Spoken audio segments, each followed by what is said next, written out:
going to drinks. Hello, everyone. Sharpie and Roddy here. Hello.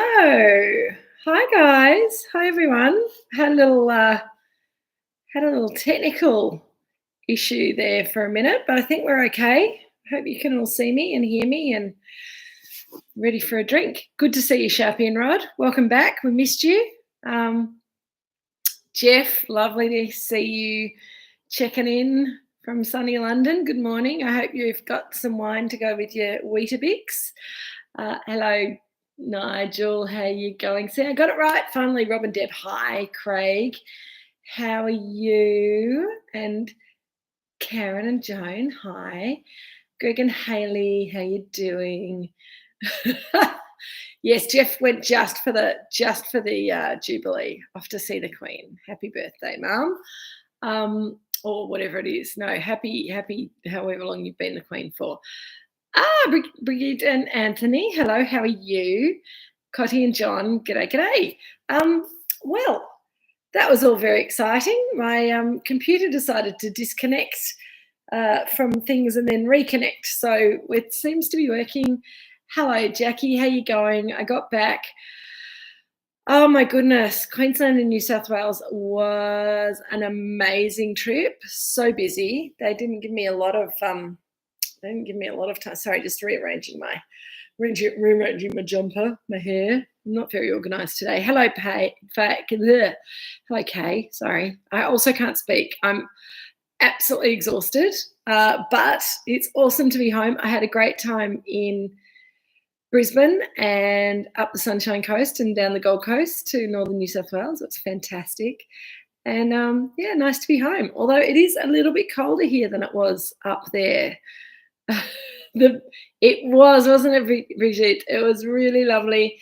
And it was so lovely to see you. And it's always nice to meet my Drinks with Kate people in real life. And we had some of you at Basque, and we had a couple at Goma last Wednesday, which was awesome.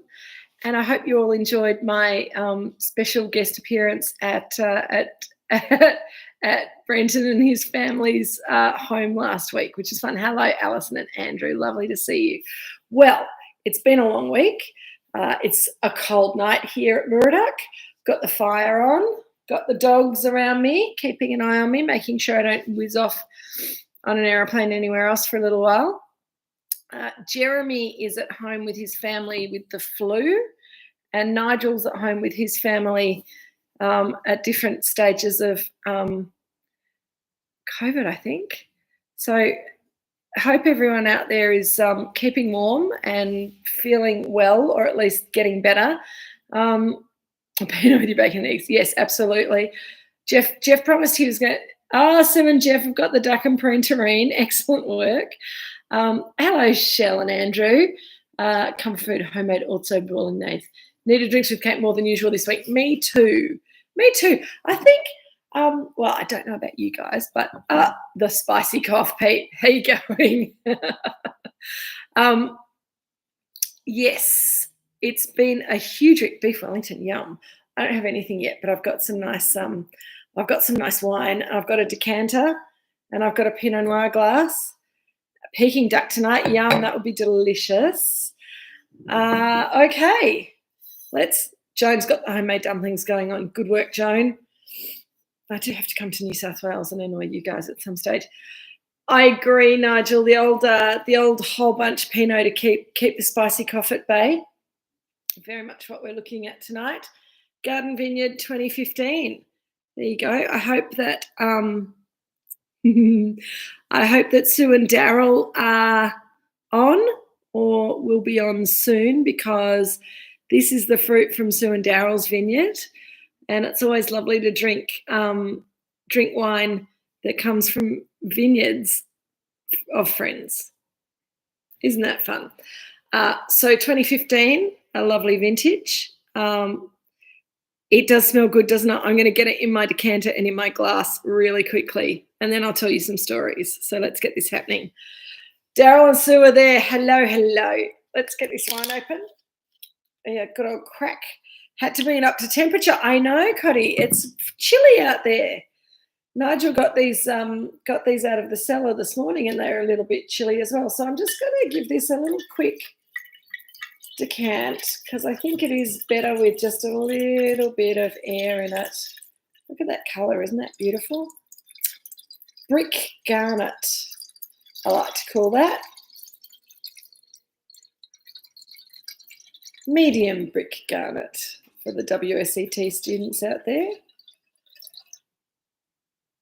And I don't think with WSET you're allowed to use brick, but once you get to MW level, then you can add brick in. Medium garnet. Delightful. In the decanter. That's all you need to do. No need to swirl it or do anything silly once it's in the decanter. Then just a quick transfer from the decanter into the glass. Don't know where Jill and Richard have gone. I think they've gone off to feed chooks and winery cats and things, but I'm sure they'll turn up once they smell the wine. Hey, Polly. Good girl.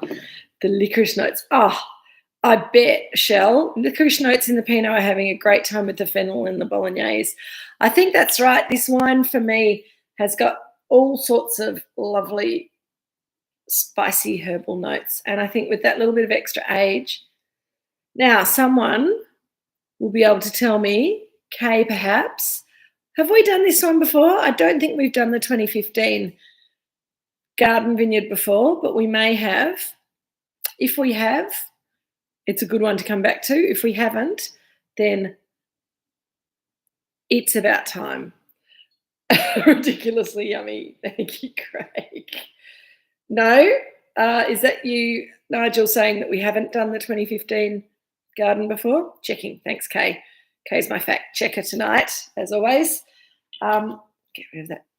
All right. There was a 15 estate for sure. Here we go. My two fact checkers. It's good to have a couple of fact checkers. While they're checking the facts, let's taste the wine. I'm giving it a good swirl because I always find these wines, when they've got a little bit of bottle age, they can be a bit tight and maybe a little not their best smell to start off with.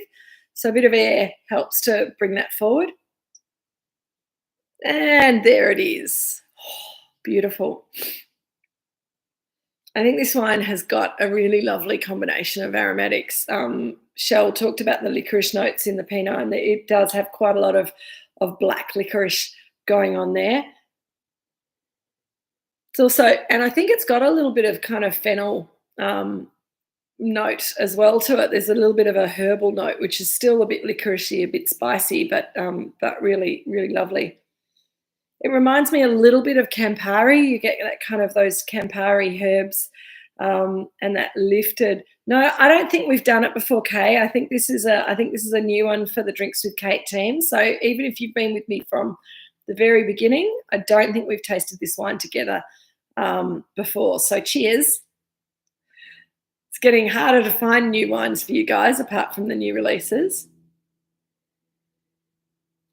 So as well as that licoricey fennel kind of a note, there's also a really lovely, it's almost like a graphite pencil.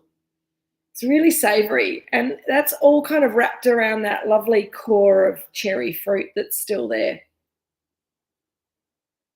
We don't have very much of this wine, so it's not one that we can sell you all a couple of cases, but it's just nice to be able to drink it with some friends on a Thursday night, right? Nigel was saying it was going well with his brie, which is good. Shiitake mushroom, Craig. Yeah, I think that could be. They are a bit. It's quite dusty, isn't it? It's got this kind of lovely, dusty, earthy kind of aroma to it. I haven't even put it in my mouth yet because I'm enjoying smelling it so much. And it's got, it's sort of, as I said, a little graphite pencil kind of a note as well. It's sort of it's a minerally kind of a character, but it's not quite stones. It's not quite iron or anything. It's sort of almost, a little bit dusty. All right, and now all of a sudden, as I get air into it, the violet is coming up. There's violet aromatics. Freshly baled hay, Nigel. Nice. Mm.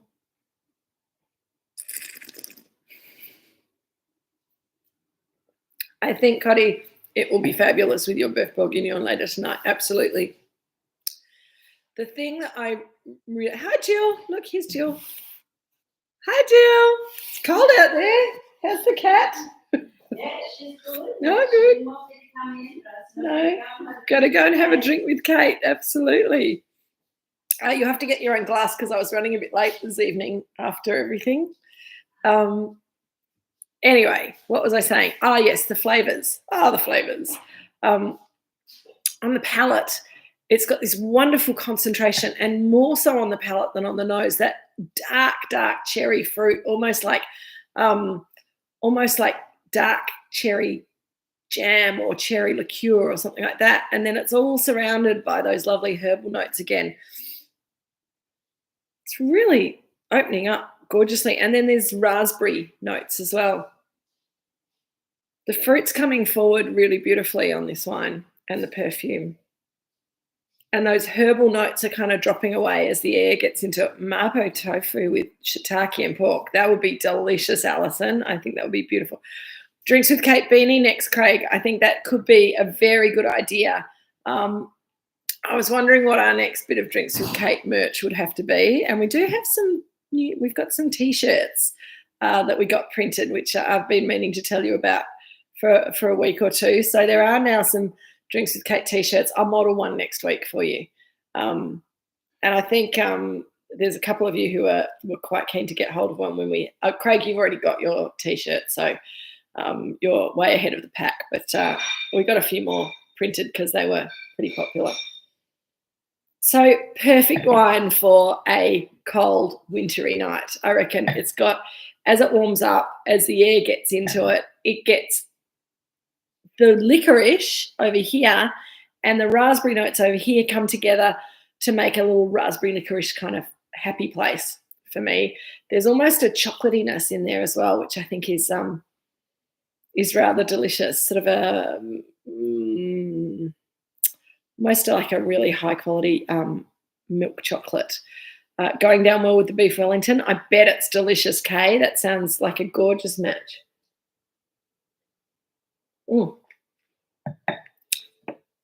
I hope it's going well with people's duck and things as well.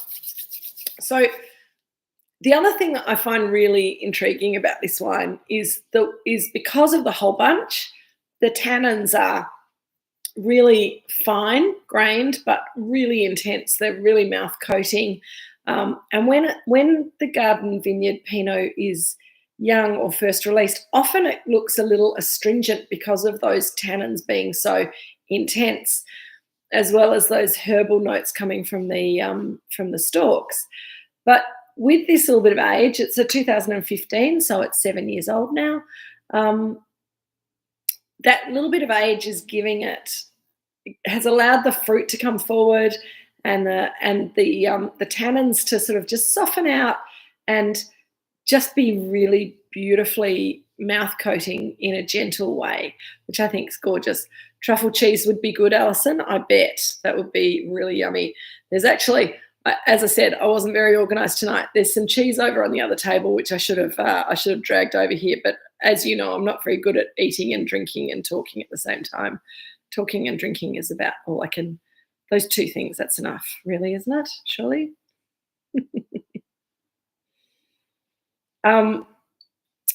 There are some really lovely earthy notes coming through again now. The perfume of the fruit has kind of evolved and kind of everything keeps kind of sliding to one side and then taking center place and then moving around. It is, for me, a wine that needs some quite strong flavours, and it sounds like most of you are doing really lovely strong flavours. I think mapo tofu with shiitake and pork would be incredible with it, because the tofu itself is a textural element to the dish, but the pork and the shiitake and the sauce that goes on there is so strongly flavoured. It will work really, really well with a wine like this. So where are all my friends from Queensland? No Queenslanders checking in tonight? You're sick of me after a week. It was lovely. It was, if BJ and his family are watching, thank you very much for having me again. It was really amazing. The hospitality was incredible, and it was really fun to you are too, Brigitte. Sorry, silly me. How's your duck going? It is still warm up there. They're out doing fun things. So Greg and Hayley want to know how long on stalks. So let me tell you how this wine was made. Hand-picked, obviously, because for a whole bunch ferment, the wine, the bunches need to be entire, and if you don't hand-pick it, then you just get individual berries. Sorry, got the phone on silent, but it's flicking up at me, and sometimes some of you text me messages, but no. Is it freezing? Is it? Oh, okay. Up in Umundi. 11 outside. That's actually not that much warmer than here. It's what's the temperature here? Somebody who's on the Mornington Peninsula. It's about, I think it's about 5 degrees. It feels like outside at the moment, with the wind chill bringing it down to about 2. Hello, Richard. I'm sorry I didn't manage to get you guys glasses, but I thought you'd probably be able to find some yourself. The wine's looking good though. Yes. 7.5. Thank you, Cotty. So hand-picked, yes, as cold as anything. Hand-picked.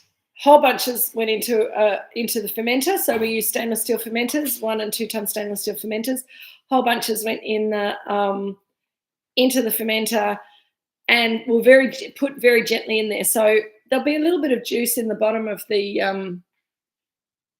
there you go.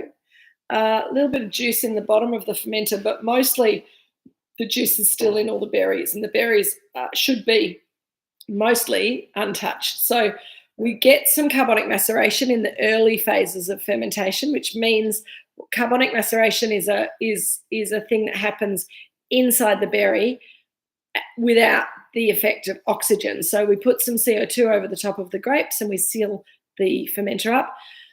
And those berries that are undamaged, that have all their juice on the inside and no holes in the skin, will start to break down a little bit inside the berry, and that's carbonic maceration. It actually, there is a little bit of sugar that is turned into alcohol as a result of this process, but it can't take much of the sugar very far. So eventually, once we feel like we've had a few good days of carbonic maceration for this wine, then we get on, well, Dad gets in and walks around on top of it. Now, this is Dad's special project, and he's the only person who's allowed to walk around on top of the whole bunch wines, which is fine because we have other things to do during vintage as well. But he will walk on the grapes once a day for about a week. And during that time, when he starts, he just kind of walks around on the top of the grapes. And every day that he gets in, he sinks in a little bit more. And when he sinks in up to almost his knees, that's when he knows that it's pretty much as much as he can do by foot. And he then, sorry, I'm getting distracted. I've got my light on behind me, and I've realized that my computer is shading my chin. So I've got a little computer shadow on my chin. So I'm sorry about that. I'll get it better next week. Once we've finished walking around on it for about a week, then he can plunge it a little bit more normally and mix it up and squish some more juice out of the grapes. And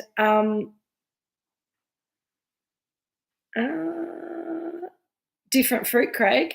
Craig wants to know how come none of the sweeter notes you get with your Shiraz carbonic maceration. Different fruit.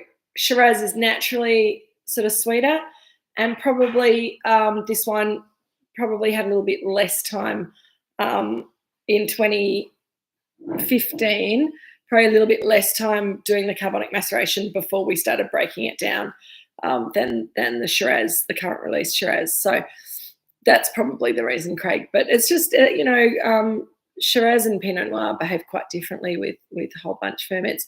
John asks bare feet, and no, we have some special gumboots that are just used for foot treading the whole bunch wines. So they're clean gumboots that go in. It just means, because the stalks are actually quite spiky, and it hurts your feet quite a bit if you're not careful when you're walking around.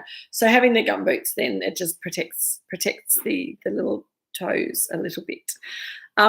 Once the wine has got through most of its fermentation, we don't leave it to ferment all the way through, because you can't always get all the juice out of the berries when you've got a whole bunch, and we don't actually want to have the wine on the stalks for too long after it becomes a predominantly alcoholic solution, because that tends to pull out more of the green astringent characters from whole bunch ferments. So we press it off usually it's after about 2 to 3 weeks. We press it off and the wine finishes fermenting in the tank, and then it goes to barrel for barrel maturation and malolactic fermentation at some stage during the process. Now, Deb's text, are you sending me pictures, Deb, or are you asking me questions on the text? Pictures. Ah, yes, pictures of Richard Foot treading the grapes. Very nice. Thank you, Deb. Yeah, so that's about depending on the year, 2 to 3 weeks on stalks altogether, but most of that time there's not a lot of wine in contact with the stalks. It's more about what's happening, first of all, inside the berries, and then second of all, when the juice is released, slow release juice into the system, so that there's a bit of tannin being pulled off the stalks, but not too much. And mostly when it's a water and sugar solution rather than a fully alcoholic solution. So it pulls out different tannins and different flavours from the stalks during that time. Jill's choking to death quietly in the corner. Is that the wine, Jill, or the food, or just you? You okay? Not enough wine. Not enough wine. It's been a big day here at Moorooduc. We've had an exciting day. We had to talk to some new friends that we've made who might be importing our wine to Western Australia. So we haven't had distribution in Western Australia for a long time. So it was lovely to meet them and spend some time with them. And we're feeling hopeful that might be a lovely new relationship. So if you've got any friends in WA who haven't discovered Moorooduc yet, then you'll be able to tell them hopefully in a couple of months' time, we might have some wine in some venues over there. That would be fun. Then I've got an excuse to go over there. Craig wants to know how long in barrels. So this wine would have spent about 14 months in barrel, 14 to 15 months, I'd say, Craig. It spends about 6 months in barrel unsulfured after fermentation. So it'll excellent, Alison. The first 6 months in barrel, about 20% new, and the rest will be old barrels. So those new barrels will give oak flavours to the wine. The older barrels just kind of allow the wine to breathe and allow the tannins to polymerize nicely. They don't add flavour to the wine. In fact, they just kind of soften out the fruitiness of the wine a little bit. So that's why we like barrels. After about 6 months, the wine usually will have gone through a spontaneous malolactic conversion at some stage during that time. And after that, we're able to then Nareem, Jill's fine. She's shoveling cheese and crackers into her mouth and drinking wine and having a lovely time. So she's okay. Oh, no. Hello to all of the Dyes. I'm sorry to hear you have a COVID case in the house. It seems to be never ending. COVID and then flu and then flu and then COVID again. So get better soon, whoever in the Dye household is not feeling well. Where did I get to? Oh, yeah, 6 months in barrel, unsulfured. Then it goes through malo, often as it warms up in the spring.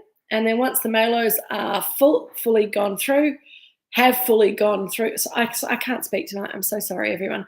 Once the malos have gone through fully, then we'll sulphur the wine, and then it has another sort of 6 to 8 months in barrel when it's been sulphured. So that actually allows some of the sulphur will attach onto the tannins and fall out of the wine.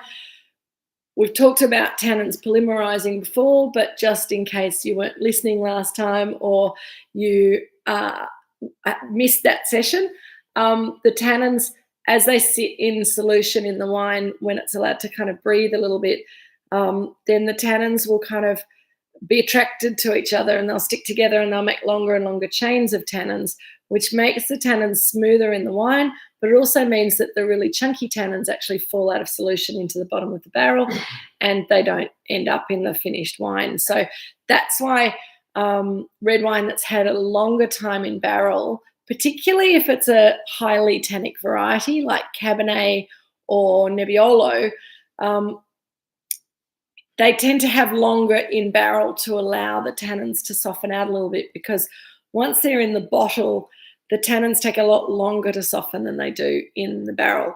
The problem is, if you leave the wine in the barrel for too long, the longer you leave the wine in the barrel, the more colour you lose and the more fruit brightness you lose. So to a certain extent, that's fine. But if you then leave it for too long, then you start getting too much savouriness and not enough fruit brightness in a young wine, and the wine starts to look old and tired and probably won't develop as much in the bottle over time as it would if you bottled it a bit earlier. So that's the sort of decisions that you have to make with red wine about whether you bottle it early, keep it fresh and bright, and then but then a bit chunky, and then oh, hello again, Jeff, putting the bunting up on all your luggage. Very good.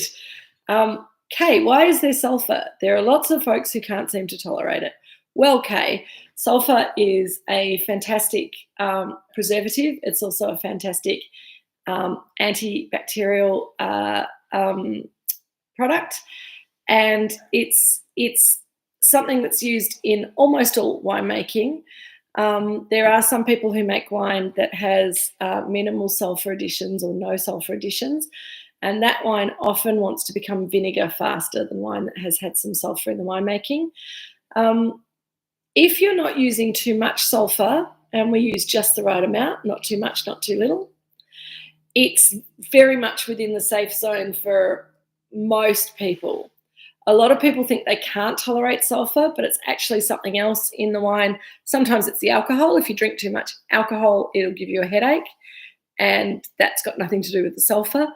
For some other people, it's the histamines and the amines in the wine, which actually can be more if you don't use enough sulphur in the winemaking. So that's an interesting point for all the anti-sulphur people out there. And if you can eat dried fruit, and if you can eat potato chips, and if you can eat sausages from the supermarket or any meat from the supermarket, you'll be fine with any wine, because all of those things have more added sulphur to them than wine does. So I think the anti-sulphur thing is a little bit of a furphy, and people blame a lot of things on sulphur because they don't understand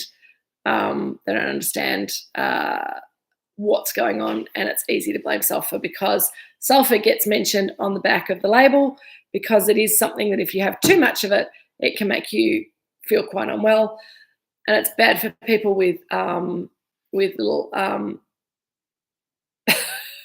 sorry, Craig's just made me laugh. If you're highly asthmatic, then you just need to be careful with consuming too much food with sulphur in it, because it can make you a bit wheezy. Cotty is noticing a hint of pleasant cherry cough syrup. I like cherry cough syrup as well. I think some people would think that was weird, but I think that's pretty spot on. It does have a slightly medicinal note to it in a nice way, I hope. But there is something sort of savoury and herbal and reminiscent of some of those childhood medicines. Craig and Hayley weird brie spot on, carries the flavour. Hard cheese, Comté seems to break off residual palate. So it's really interesting. But brie and double cream brie and those kind of soft white mold rind cheeses are fantastic with this kind of wine. Much better than a Comté. The other type of cheese, as you've all heard me go on about again and again, is a hard sheep's milk cheese, like a Manchego or an Osso-Arati from the south of France. Those sort of cheeses work really well with a Pinot like this, and it works really, really well. And why are we talking about Southern Comfort, Craig? Does Karen like a little bit of Southern Comfort? Does she? I'm not sure if you're allowed to tell people that without her permission. I hope that she gave you permission to tell people that. I've had Southern Comfort once in my life, and I only had one drink, and it made me violently ill. So Southern Comfort and I are not friends. So there you go. Jeff is trying to catch up with all this. I shall revisit this properly with my dad. Meanwhile, the weather is glorious, and I mean, go and enjoy, Jeff. I don't know what Craig's on. Craig's being naughty again. I think Craig's on Garden Vineyard Pinot Noir 2015, I think. And it has opened up beautifully. Southern Comfort tastes like cough syrup. Does it? There you go. Nigel, you keep eating your cheese. It's all good. So Southern Comfort, no, I like cough syrup, but I don't like Southern Comfort, Craig, so I can't agree with you on that one. But there you go. I think I can almost smell a cheesiness in the wine, but maybe it's because we're talking about cheese. It's so different to the first taste. Absolutely. A lot of the flavours and aromas are coming forward, Nareem. I think that's absolutely correct. And it keeps changing. Just keep it swirling in the glass. Keep getting air into it, and it just keeps changing. It's rather wonderful. It reminds me a little bit of those. So much great cheese. Yes, Jeff, don't eat too much cheese. But why not? Go to Neil's Yard in London and get some cheese from there. It's rather wonderful. Or the Borough Market is also incredible for everything. But especially there's an English cheese merchant right next to the French cheese merchant, Jeff, and rather delicious. Noreen, why are we still talking about Southern Comfort? I'm having flashbacks. So what else can we talk about? Someone tell me a story. Michelle visited us for the first time in around November 2016. Did I? The Garden Vineyard Pinot to go with your roast tofu and veg. I actually think that this wine is great with those tofu flavours. And as I said before, tofu's usually the carrier of the food, but a nice beef roast. Of course I did.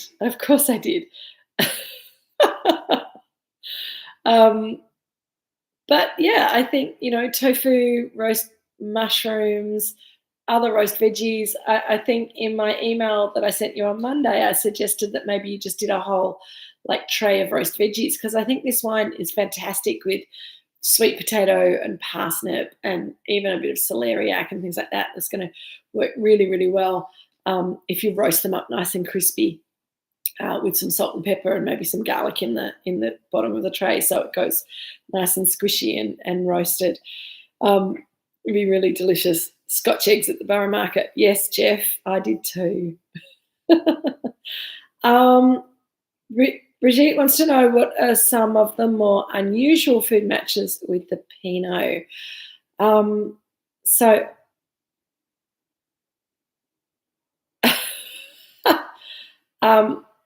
my goodness. Yes, Jeff, Whole Foods High Street, excellent. And Craig, we sell Moorooduc in the UK, and everything sells. But people do particularly like our whole bunch Shiraz in some corners, and other people really like our Pinots and our Chardonnays, and it all sells actually through the UK. But we're just about to, we've label roll up and we're just waiting for the shipment. We're about to send some Devil Ben Creek Pinot Gris to Norway, and we're about to put our Pinot Noir up for tender in Norway as well. So we might have a little Jeff. We might have a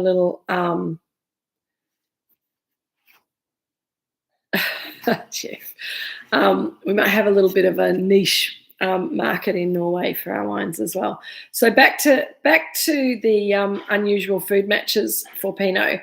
For this Pinot, as I said, a big tray of roast veggies, and make sure you've got parsnip and if you can get it, celeriac in there, as well as potato, sweet potato, maybe some carrots.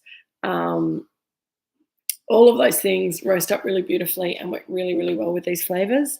I think, apart from all the roast meat things that we've talked about, Shell is absolutely correct that tofu, particularly if you've marinated it in some soy or maybe some or cooked it with hoisin sauce, it can work really, really well with the Pinot Noir.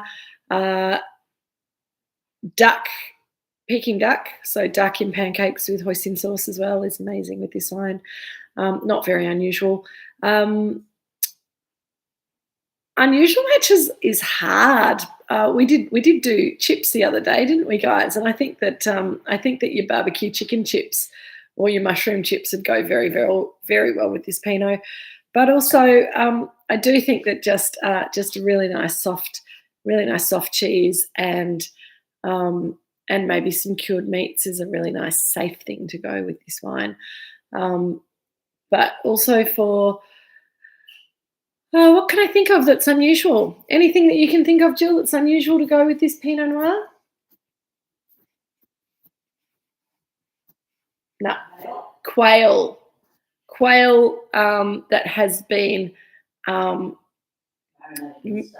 marinated in star anise and sort of some Asian flavours, a little bit of soy, a little bit of this, that and the other, is really terrific with a wine like this because you get the sweetness from the marinade and the gaminess from the quail. Pigeon's also really good with this if you like a little bit of squab. Cocoa Pops would not be amazing, Craig. You're very silly.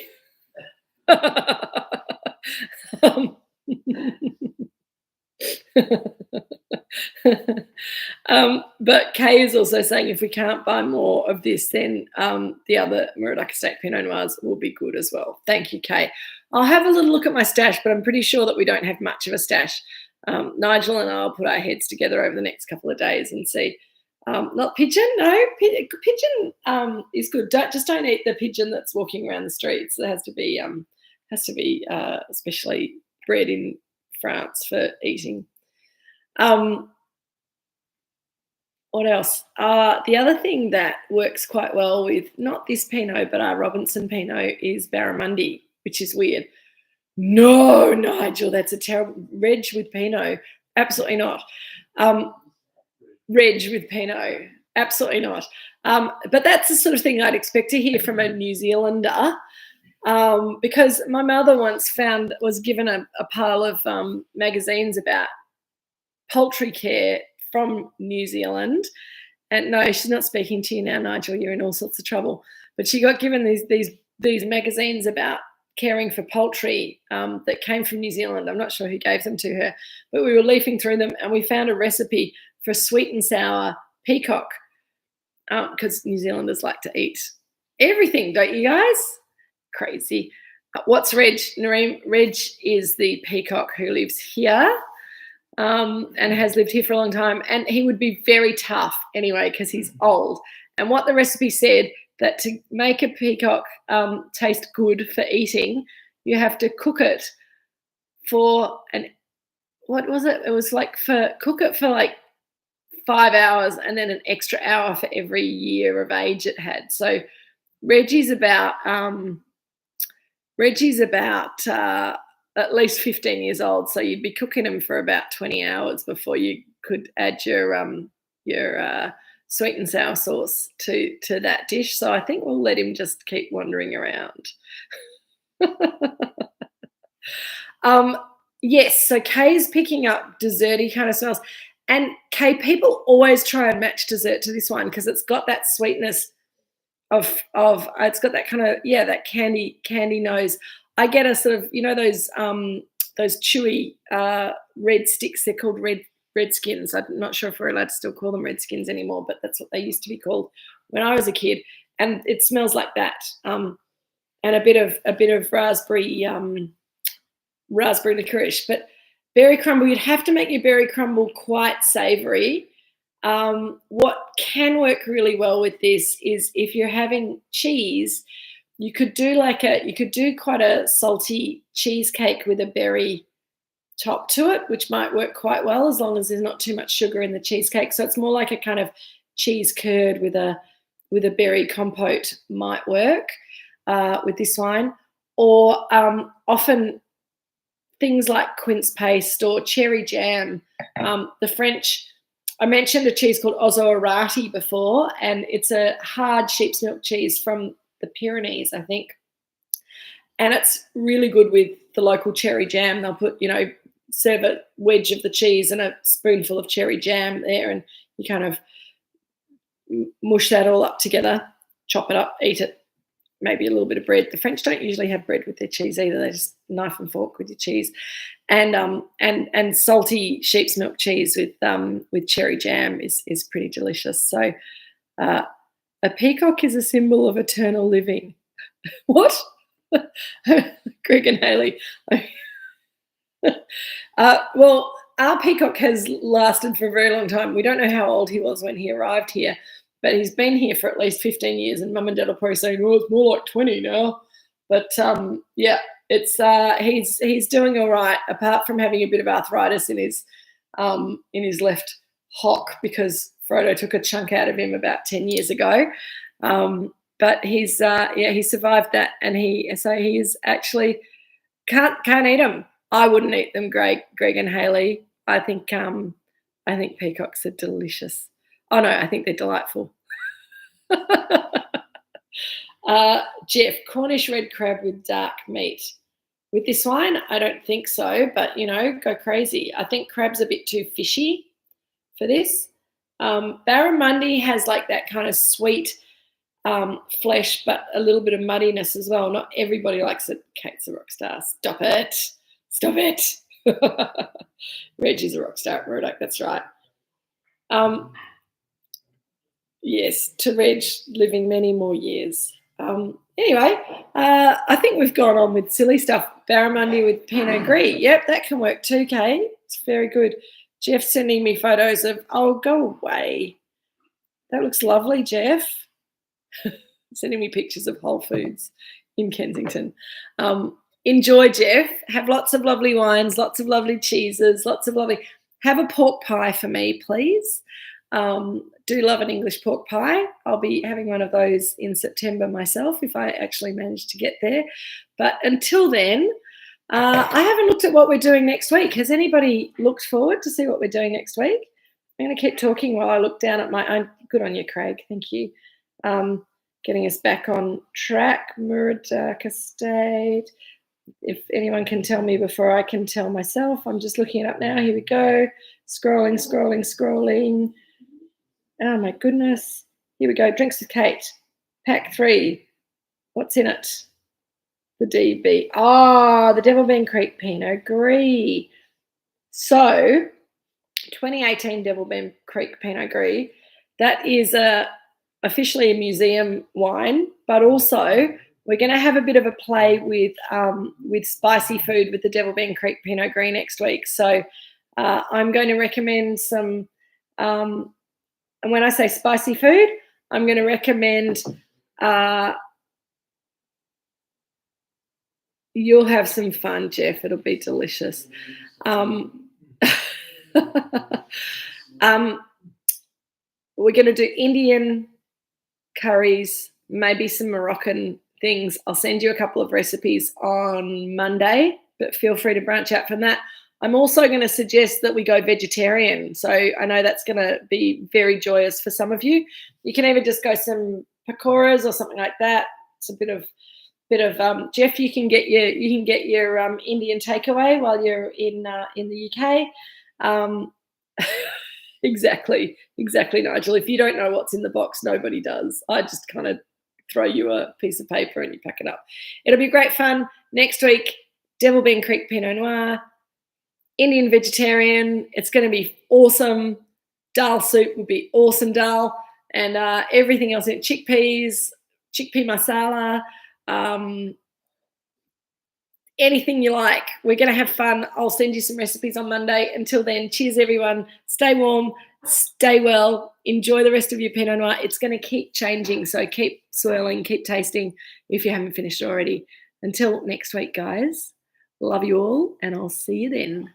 Bye.